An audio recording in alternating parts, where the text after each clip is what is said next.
Reacher Season 3 neatly sets up a major book character for Season 4.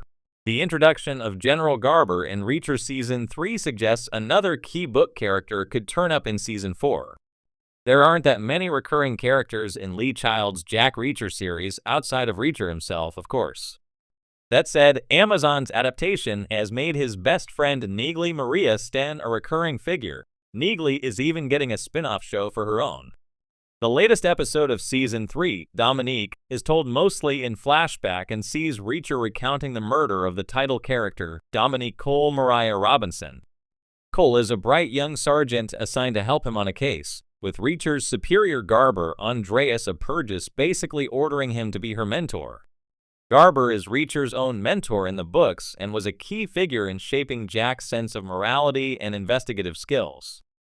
Garber even has catchy mottos of his own, including never get distracted from the exact job at hand, or telling Reacher to do it once, do it right when it comes to killing Quinn Bryan T.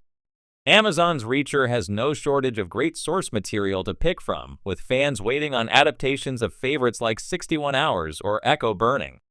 Garber himself has appeared in 5 novels, including the second book Die, Trying, where Reacher had to stop a radical militia, or prequel titles like The Enemy. His appearance could also be setting tripwire as the book adapted for Season 4, where Garber's daughter Jody played a featured role in the story. Sadly for General Garber himself, he dies shortly before the book begins, with Reacher and Jody reuniting after his funeral. It feels notable that Garber appears in Season 3, especially since he wasn't part of Persuader at all. Garber's brief appearance could hint that the 4th series will cover one of the novels he appeared in, since Tripwire is considered one of the best. That's the most obvious candidate. Then again, an adaptation of Die, Trying wouldn't go amiss either. Jody was introduced in Tripwire, with Reacher first meeting Garber's daughter when she was 15 and he was in his 20s. She was described as having a crush on Reacher at that age, but for reasons that should be very obvious, nothing happened between them. When they reunite following Garber's passing, Jody has become an attorney in New York. Tripwire's plot involves Jody hiring a private detective to find Reacher, with the two then looking into the book's main antagonist. Reacher and Jody also start a romance during their investigation, and in a move that breaks series protocol, they remain together for more than one book.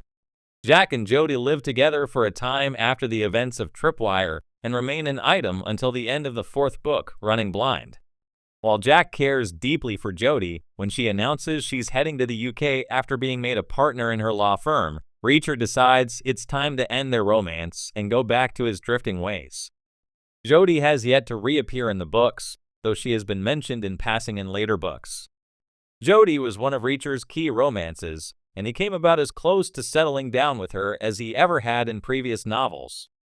Fans of the Reacher TV series might view Roscoe Willa Fitzgerald as the one who got away, but Jody holds that crown in Lee Child's source material. With Reacher Season 3 now wrapped, fans of Lee Child's long-running Jack Reacher novels have more than just explosive action and razor-sharp dialogue to talk about. The Amazon Prime series, starring Alan Ritchson in the title role, continues to reward keen-eyed readers with subtle nods to the book series. And this season, it quietly lays the groundwork for one of the franchise's most significant supporting characters to make their debut in Season 4. A season rooted in Persuader, but looking ahead, Season 3 adapts Persuader, the 7th Reacher novel, a fan favorite known for its gritty undercover plot and personal stakes. Reacher goes deep into a dangerous world of gun running and revenge, bringing with him his signature blend of brute force and investigative savvy.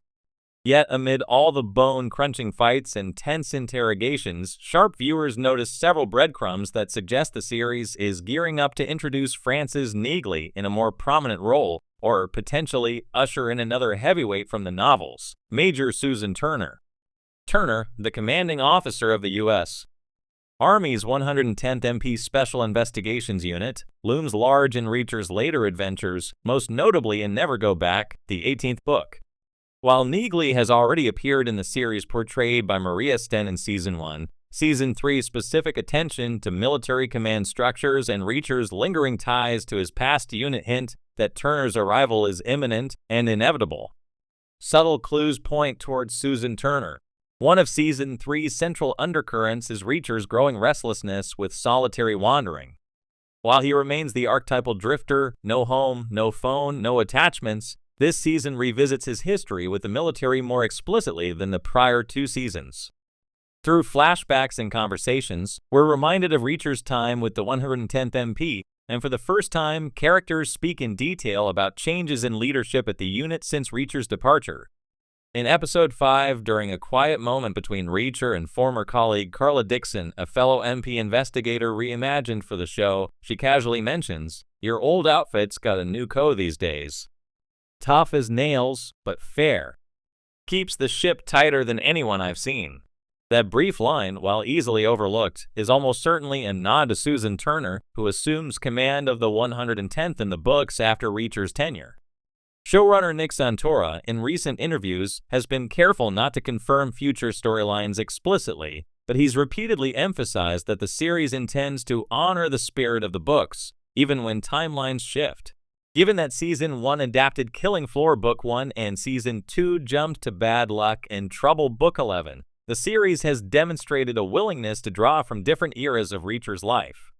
That opens the door wide for Turner's earlier introduction. Why Susan Turner matters. Turner isn't just another ally from Reacher's past. In Never Go Back, she becomes a central figure when Reacher returns to the headquarters of his old unit and finds himself entangled in a conspiracy that threatens both of their careers and lives. Turner embodies much of what Reacher values: integrity, intelligence, and a deep sense of justice, but she also challenges him in ways few characters do. Their relationship has a complexity that oscillates between mutual respect, camaraderie, and romantic tension. Moreover, Turner's presence in the narrative often forces Reacher to confront his own choices, especially his decision to leave the military and cut ties with structured life. Her arrival in the show would not only provide fertile ground for new story arcs, but also deepen Reacher's character beyond the stoic lone wolf persona. Casting speculation and story possibilities. Given Turner's importance, casting her will be crucial. Fans have already begun speculating about who could step into the role. The character, described in the novels as confident, authoritative, and possessing a dry wit, would require an actor who can hold their own against Alan Ritchson's towering, physically imposing Reacher. From a narrative standpoint, Season 4 could adapt Never Go Back directly, or following the series' existing pattern, weave Turner into an original storyline that still draws on the book's essence. Reacher being pulled back into military affairs by Turner, perhaps to help clear her name or uncover a deep-seated conspiracy, feels entirely in line with the show's tone. The groundwork laid in Season 3, references to Reacher's former unit, subtle mentions of new command, and Reacher's contemplation of unfinished business make it plausible that Turner reaches out to him early in Season 4. What this means for Reacher's journey. Introducing Susan Turner doesn't just expand the character roster, it reintroduces a tension central to Reacher's core conflict, the balance between freedom and responsibility. Throughout Season 3, hints of Reacher's growing weariness with endless wandering begin to surface. While he'll likely never settle down in the traditional sense, a character like Turner, who represents both a piece of